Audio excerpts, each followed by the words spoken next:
Good morning and welcome to daily devotion. இன்றைக்கி நம்ம பார்க்க போகிறது Psalms chapter 10 verse 13 to 15. So சங்கீதம் 10வது அதிகாரம் அதில் 13லேருந்து 15வது வசனம் வரைக்கும் பார்க்க போகிறோம்.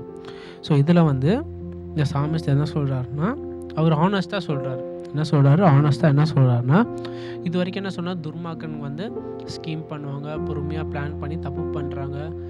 ஆனாலும் எதுவுமே இவங்களுக்கு நடக்கலையே. ஆண்டவருக்கு போய் இஸ் நோ ஆஸ்கிங் காட் ஏன் இப்படி இருக்குது, why is nothing happening to them, ஏன் இது இன்னும் தொடருது, நான் ஜெபிக்கிறேன், I am continuing to pray, இவங்களுக்கு எதிர்த்துனா நீங்கள் நியாயம், I am hoping that you bring justice to them, ஆனாலும் எதுவும் நடக்கலை, தே ஆர் கண்டினியூ, இவங்க செழிப்பாகிட்டே இருக்காங்க. ஏன் இந்த கொஸ்டின் என்ன, அவருக்குள்ளே இருக்க அந்த grievances and it's being a personal question that is bringing to God. என்ன நினைக்கிறார் அவர்? பிகாஸ் இந்த சாமிஸ்ட், இந்த சங்கீதத்தினருக்கு என்ன நம்பிக்கை இருக்குது, ஆண்டவருக்கு இஸ் ஏபிள் டு ஆக்ட், ஆண்டவருக்கு God is strong enough to act, ஆண்டவருக்கு இருக்குது பலம் இவங்களை தடுக்கிறதுக்கு, ஆனாலும் இஸ் நாட் ஆக்டிங். ஸோ ஏன் அந்த கேள்வியோடு தான் இஸ் நாட், இந்த ஜெபத்தை அவர் எதோட கேட்கல, இல்லை இந்த கேள்வி எதோட கேட்கலன்னா, என் ஆண்டவர் வீக்கான ஆண்டவரோன்னு அந்த நோக்கத்தோட கேட்கல. இந்த சங்கீதக்காரருக்கு என்ன தெரியுது, கடவுள் ஸ்ட்ராங்கானவனு தெரியும். You knows that God is a strong God, you knows அவர் God is a able God, but still why does this continue, அந்த ஆங்கிள்லேருந்து என்ன பண்ணுறாரு, இந்த கேள்வியை கேட்குறாரு. அந்த துர்மாக்களோட அந்த பவர், அந்த நோக்கத்தை, அந்த வில் பவரை உடைக்க சொல்லி கேட்குறாரு இவர். ஸோ அதுதான் இந்த செக்ஷனோட சம்மரி. இதில் நம்ம ஃபோக்கஸ் பண்ண போகிற verse verse 14 and 15. So Psalm chapter 10 verse 14 and 15. But you have seen, for you observe trouble and grief, to repay it by your hand. The helpless commits himself to you. You are the helper of the fatherless. Break the arm of the wicked and the evil man. Seek out his wickedness until you find none. Now what is சொல்றேன், especially 15 verse. Break the arm of the wicked and the evil man. Seek out his wickedness until you find none. So இதிலேருந்து நம்ம எடுக்க போகிற take away என்னன்னா, ஒரு சிம்பிளான விஷயம். இந்த இடத்துல நம்ம பார்க்குறோம், இந்த சங்கீதக்காரர் என்ன பண்ணுறாரு, ஜெபம் பண்ணிக்கிட்டே இருக்காரு. Is persistently praying again and again for change. ஒரு நல்ல நோக்கத்துக்காக தான் ப்ரேயர் பண்ணுறாரு. அவர் உலக பிரகார விஷயத்துக்கு ஜெபிக்கல. என்ன பண்ணுறாரு, துர்மாக்கனுக்கு நீங்கள் நீதியை கொண்டு வாங்கன்ற நோக்கம், bring justice to the wicked, that is is intention. அவர் பண்ணுற ஜெபத்தோட இன்டென்ஷன் என்னது, துர்மாக்கனுக்கு நீங்கள் நீதியை கொண்டு வாங்க, bring justice to the wicked. So ஆனாலும் it seems like God has not heard, அதாவது ஆண்டவர் அவங்க ஜெபத்தை கேட்காத மாதிரி அவருக்கு தோணுது. ஏன்னா எதுவுமே நடக்கலை, துர்மாக்கருக்கு இன்னும் செழிப்பாயிட்டே தான் இருக்காங்க, அவங்க பண்ணுற செயற்கள் இன்னும் குறையிற மாதிரியே தெரியல.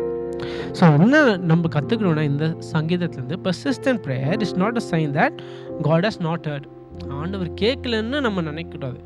It is a sign that one who has prayed has not stop trusting. இதுதான் முதல் அறிகுறி. இப்போ நம்ம ஒரு இதுக்கு ஜெபிச்சுக்கிட்டே இருக்கோம்னு வச்சுக்கோங்களேன். ஒரு வேலைக்கோ நார்மலாக ஜெபிச்சா நம்ம மக்கள் உலக பிரகார விஷயமாக தான் ஜெபிப்பாங்க. வேலை, ப்ரொமோஷன், இல்லை காசு, இல்லை பொருட்கள், இல்லை நிலம், இல்லை எக்ஸாம் மார்க்ஸ், இந்த மாதிரி விஷயத்தை தான் நம்ம ஜெபிப்போம். நம்ம யாருமே அது அடுத்த அப்போ பார்க்கலாம். But when we pray for such things and it feels like it's not happening, அதாவது ஆண்டவர் ஜெபத்துக்கு பதில் சொல்ல மாதிரியே தெரியலையே, நான் ஜெபிச்சுக்கிட்டே இருக்கேன், எதுவுமே மாறலை, பட் அந்த ஜெபிச்சுக்கிட்டே இருக்கிறது தான் முக்கியம்னு இந்த சங்கீதம் மூலமாக நம்ம ஃபஸ்ட்டு கற்றுக்கணும். பிகாஸ் அந்த ஜெபத்தை நிறுத்திட்டோன்னா, when we stop that praying, it means that we have stopped trusting God. ஆண்டவர் மேலே இருக்க அந்த விசுவாசம் போயிடுச்சுன்னு அர்த்தம். இந்த சங்கீதக்காரரும் பாருங்கள், அவர் இந்த சங்கீதத்துலேயே நிறைய முறை டேவிடும் சரி, மற்ற நபர்களும் சரி, ஆரம்பத்துலேயும் இறுதியிலையும் என்னத்தோட முடிப்பாங்க தெரியுமா, ஆண்டவர் நீங்கள் பண்ணுவீங்கன்ற நம்பிக்கை, ஆண்டவர் என் ஜெபத்தை கேட்பீங்கன்ற நம்பிக்கையோடு தான் எப்போவுமே முடிப்பாங்க. அதுக்கடுத்து இன்னொன்று என்ன பண்ணுவாங்கன்னா, it's a very common behaviour. என்ன பண்ணுவோம், அவங்க ரிமைண்ட் பண்ணிப்பாங்க அவங்களே, ஆண்டவர் நீங்கள் இந்த இடத்துல எனக்கு நன்மை செய்தீங்க, இந்த இடத்துல எனக்கு நன்மை செய்யுங்க, you have been good to me here and there, ஆனாலும் I am bringing you this concern, இந்த விஷயத்தை நான் கொண்டு வரேன், நீங்கள் எனக்கு இவ்வளோ பண்ணியிருக்கீங்க, இதையும் கொண்டு வரேன். நீங்கள் அடுத்து இந்த சங்கீதத்தில் பார்த்தீங்கன்னா நீங்கள் எதுவும் மாற்றம் பண்ண மாதிரியே தெரியல, ஆனாலும் they will always end with the faith that God will always answer. அந்த விசுவாசம் அவங்களுக்கு என்ன இருந்தாலும் என்னவாகாது, they will not lose that faith. அவங்க எவ்வளோ நாள் ஜெபித்தாலும், ஆண்டவர் அமைதியாக இருக்க மாதிரி தோணினாலும், they will never lose that trust. So நம்மளும் என்ன பண்ணணும்னா, நம்ம ஜெபிச்சுக்கிட்டே இருந்தோம், ஒரு விஷயத்துக்கு ஜெபிச்சுக்கிட்டே இருக்கோம்னா, அந்த பெர்சிஸ்டன்ட் ப்ரேயரை நம்ம நிறுத்தக்கூடாது. ஏன்னா அது நின்னா அதோட அறிகுறி இங்கே இந்த சங்கீத எழுதுனவர் என்ன நம்மளுக்கு ரிமைண்ட் பண்ணுறேன்னா, it is a reminder that we have lost trust. அந்த விசுவாசம் இழந்துட்டோன்ற ஒரு ரிமைண்டர்.